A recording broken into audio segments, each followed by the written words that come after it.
Welcome back to Trade Talks. I'm your host, Jill Malandrino, Global Markets Reporter at Nasdaq. We've been coming to you live from Quinnipiac's G.A.M.E Forum in the heart of New York City. Joining me for this segment is Paul Smith. He's the president and CEO of the CFA Institute, and we are going to focus on the future of investment management profession. Quite topical, Paul, as we are at a conference designed for university students. But tell us a bit about the CFA Institute. I know what the credential is, but what's the broader mission?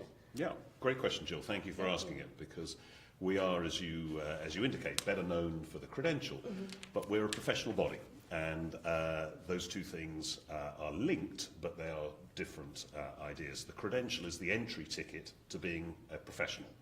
And what is a professional? Simply put, it's someone who works to serve their clients through their skill set in investment management. So what the Institute does is two main activities post the credential.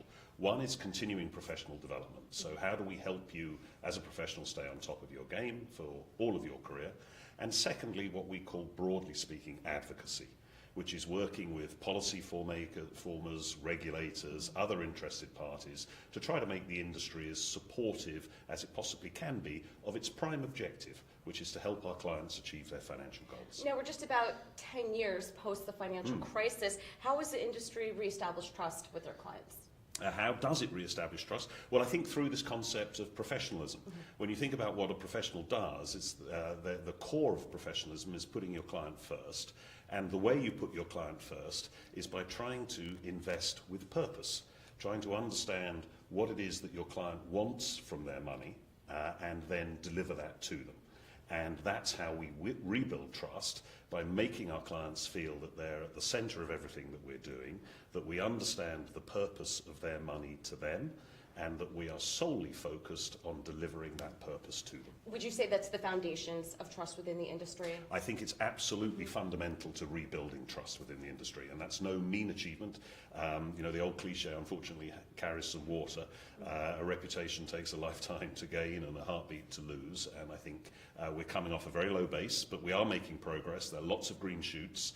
I think we are, all the trust surveys show that we're gradually winning that argument, but core to it is these concepts of purpose and professionalism. What about the intersection of artificial intelligence and advanced technology and human advice? What does that look like? Well, I think it's a great question again, because I think this is where these two worlds overlap. Artificial intelligence is a wonderful new tool that we have as investment managers to enable us to deliver on that purpose for our clients. So that's the way round of looking at this. It's not artificial intelligence is going to replace humans. It's going to enable us to give more crafted solutions, more consistent advice, and yes, lower cost advice, but to a greater percentage of the population.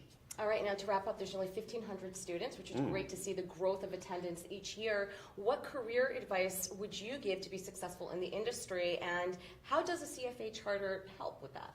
Okay, well, there's only one piece of career advice to give, and that is put your clients first, second, and third. So do that, and how does the CFA help with that? Well, that's the core of our teaching. 10 to 15% of every level of the CFA program, which comes in 3 levels, is business ethics. And business ethics can be distilled into that one phrase. Think of your clients first, yourself second, and your company third, and you'll be fine. Okay, well, thank you very much for joining us today Pleasure. at G.A.M.E. And thank you for joining me throughout the day. I'm Jill Malandrino, Global Markets Reporter at Nasdaq.